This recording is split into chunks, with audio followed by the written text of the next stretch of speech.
ಪ್ರಿಯರಾದವರೇ, ಹೇಗಿದ್ದೀರಾ? ಚೆನ್ನಾಗಿದ್ದೀರಾ? ಈ ದೋಣಿ ಚೆನ್ನಾಗಿದೆಯಾ? ದೊಡ್ಡ ಒಂದು ದೋಣಿ. ಚಿಕ್ಕ ದೋಣಿಗಳು ಇರುತ್ತವೆ, ಇದು ಸ್ವಲ್ಪ ದೊಡ್ಡ ದೋಣಿ. ಇದಕ್ಕಿಂತ ದೊಡ್ಡ ಹಡಗುಗಳೆಲ್ಲ ಇರುತ್ತವೆ. ನಮ್ಮ ಮೀನುಗಾರ ಸ್ನೇಹಿತರು ಮೀನು ಹಿಡಿಯುವುದಕ್ಕೆ ಉಪಯೋಗಿಸುವಂಥ ಒಂದು ದೋಣಿ ಇದು. ಇದರ ಒಳಗೆ ಹಿಡಿಯುವಂಥ ಎಲ್ಲ ಮೀನುಗಳನ್ನು ಕೂಡ ಶೇಖರಿಸಿ ಇಡುತ್ತಾರೆ. ಮಂಜುಗಡ್ಡೆಯನ್ನೆಲ್ಲ ಹಾಕಿ ಆ ಮೀನುಗಳನ್ನು ಇದರಲ್ಲಿ ಶೇಖರಿಸಿಡುತ್ತಾರೆ. ಇಷ್ಟು ದೊಡ್ಡ ಜಾಗ ಎಲ್ಲ ಇರುತ್ತದೆ ಈ ಒಂದು ಬೋಟ್ನಲ್ಲಿ. ಒಂದು ಬಾರಿ ಈ ಬೋಟ್ ಸಮುದ್ರದೊಳಗೆ ಹೋಗಿ ಬರಬೇಕಂದ್ರೆ ಅದಕ್ಕೆ ಡೀಸೆಲ್ ಇತರ ಖರ್ಚುಗಳು ಅದೆಲ್ಲ ಸುಮಾರು ಲಕ್ಷಗಳು ಹಿಡಿಯುತ್ತವೆ. ಅಷ್ಟು ಖರ್ಚು ಮಾಡಿ ಅವರು ಮೀನು ಹಿಡಿದು ಬರುತ್ತಾರೆಂದು ಹೇಳುತ್ತಾರೆ. ಖರ್ಚಿಗಿಂತ ಹೆಚ್ಚಾಗಿ ಮೀನುಗಳು ಸಿಕ್ಕಿ ವ್ಯಾಪಾರವಾದರೆ ಅವರಿಗೆ ಲಾಭ. ಈ ಬೋಟ್ನಲ್ಲಿ ಒಂದು 10-12 ಜನ ಹೋಗುತ್ತಾರೆ, 8 ಜನ ಹೋಗುತ್ತಾರೆ.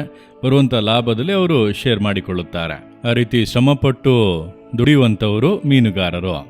ಈಗ ಸ್ವಲ್ಪ ದಿನಗಳು ಮೀನುಗಾರಿಕೆಗೆ ತಡೆಯನ್ನು ಒಡ್ಡಲಾಗಿದೆ. ಒಂದು 40 ದಿನಗಳು ಯಾರೂ ಮೀನು ಹಿಡಿಯಲು ಸಮುದ್ರದೊಳಗೆ ಹೋಗುವಂತಿಲ್ಲ. ಆ ಮೀನಿನ ಸಂಖ್ಯೆಗಳು ವೃದ್ಧಿಯಾಗಲಿ ಎಂಬುದಾಗಿ ಸರ್ಕಾರ ಈ ದಿನಗಳನ್ನು ನೇಮಿಸಿದೆ. ಅಂದರೆ ವಿಶ್ರಾಂತಿ ದಿನಗಳು. ಬೇರೆ ಎಲ್ಲ ದಿನಗಳು ಸಮುದ್ರಕ್ಕೆ ಹೋಗಿ ಮೀನು ಹಿಡಿಯುವರು. ಈ 40 ದಿನಗಳು ಅವರಿಗೆ ರಜೆ ದಿನಗಳು. ರಜೆ ದಿನ ಅನ್ನುವಾಗ ಚೆನ್ನಾಗಿ ಮಲಗಿ ಜಾಲಿಯಾಗಿ ಇರುತ್ತಾರೆ ಅಂದರೆ ಇಲ್ಲ, ಇಲ್ಲಿ ಕೆಲಸಗಳು ನಡೆಯುತ್ತಾ ಇವೆ. ಅದನ್ನೆಲ್ಲ ಸರಿ ಮಾಡುತ್ತಿದ್ದಾರೆ, ಹಾರ್ಡ್ ವರ್ಕ್ ಮಾಡುತ್ತಿದ್ದಾರೆ, ಶ್ರಮಪಟ್ಟು ದುಡಿಯುತ್ತಾ ಇದ್ದಾರೆ. ಬೋಟನ್ನು ಸರಿ ಮಾಡುವಂಥದ್ದು, ಬಲೆಗಳನ್ನು ಸರಿ ಮಾಡುವಂಥದ್ದು, ಪೇಂಟ್ ಹೊಡೆಯುವಂಥದ್ದು, ಈ ರೀತಿ ಹಾರ್ಡ್ ವರ್ಕ್ ಮಾಡುತ್ತಾರೆ. ಅನೇಕ ಕೆಲಸಗಳನ್ನು ಮಾಡುತ್ತಾ ಇದ್ದಾರೆ. ಶ್ರಮಪಟ್ಟು ಕೆಲಸ ಮಾಡುವಂಥವರು. ಆದ್ದರಿಂದಲೇ ಯೇಸು ಕ್ರಿಸ್ತನು ತನ್ನ ಶಿಷ್ಯರಲ್ಲಿ ಮೊದಲು ಈ ರೀತಿ ಶ್ರಮಪಟ್ಟು ಕೆಲಸ ಮಾಡುವಂಥವರನ್ನೇ ಶಿಷ್ಯರನ್ನಾಗಿ ಆದುಕೊಂಡನು.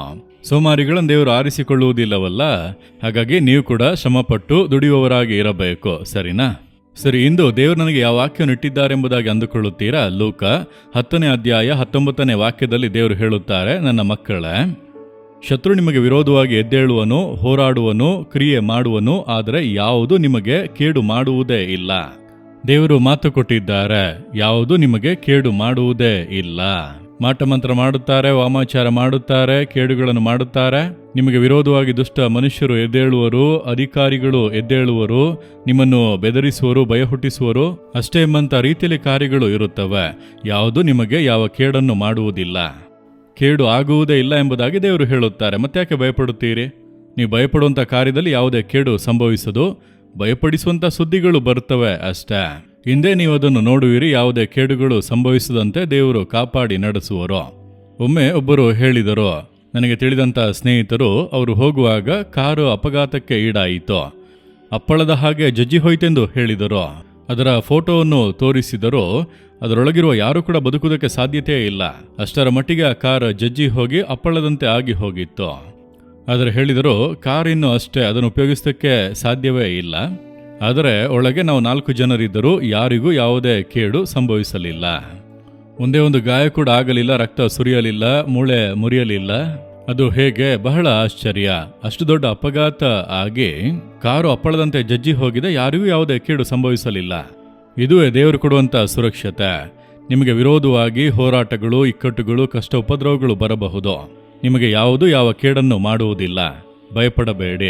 ದೇವರನ್ನು ನೋಡಿ ಹೇಳಿರಿ, ದೇವರೇ, ನಾನು ನಂಬುತ್ತೇನೆ, ಯಾವುದು ನಿಮಗೆ ಕೇಡು ಮಾಡುವುದೇ ಇಲ್ಲ ಎಂಬಂತ ನಿಮ್ಮ ವಾಕ್ಯವನ್ನು ನಾನು ನಂಬುತ್ತೇನೆ. ಯಾವುದೇ ಮಾಟ ಮಂತ್ರ, ಸೈತಾನನ ಕ್ರಿಯೆಗಳು, ಮನುಷ್ಯರ ಕುತಂತ್ರಗಳು, ಯಾವ ಕಾರ್ಯಗಳು ನನಗೆ ಕೇಡು ಮಾಡುವುದೇ ಇಲ್ಲ, ಯಾಕೆಂದರೆ ನೀವು ನನ್ನ ಸಂಗಡ ಇದ್ದೀರಿ.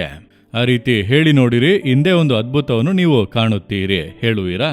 ನಂಬಿಕೆಯಿಂದ ಹೇಳಿರಿ, ಯೇಸುವೆ, ನೀವು ಮಾತು ಕೊಟ್ಟಿದ್ದೀರಿ, ಯಾವುದು ನಿಮಗೆ ಕೇಡು ಮಾಡುವುದೇ ಇಲ್ಲ ಎಂಬುದಾಗಿ. ಯಾಕೆಂದರೆ ನೀವು ನನ್ನ ಸಂಗಡ ಇದ್ದೀರಿ, ನಾನು ನಂಬುತ್ತೇನೆ. ಯಾವ ಮನುಷ್ಯರು, ಯಾವ ಸೈತಾನನ ಕ್ರಿಯೆಗಳು, ಯಾವ ಮಾಟ ಮಂತ್ರಗಳು, ಯಾವ ದುಷ್ಟ ಮನುಷ್ಯರು, ಯಾವ ಅಧಿಕಾರಗಳು ನನಗೆ ಯಾವುದೇ ಕೇಡನ್ನು ಮಾಡಲಾಗದು.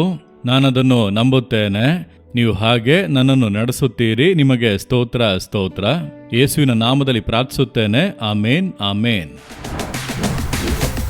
Jesus redeem Kannada YouTube channel ಅನ್ನು ಸಬ್ಸ್ಕ್ರೈಬ್ ಮಾಡಿ. ಸಬ್ಸ್ಕ್ರೈಬ್ ಬಟನ್ ಕ್ಲಿಕ್ ಮಾಡಿ ಮತ್ತು ಬೆಲ್ ಬಟನ್ ಒತ್ತಿ. ಅನುದಿನ ಕಾರ್ಯಕ್ರಮದ ಮಾಹಿತಿ ಪಡೆಯಿರಿ.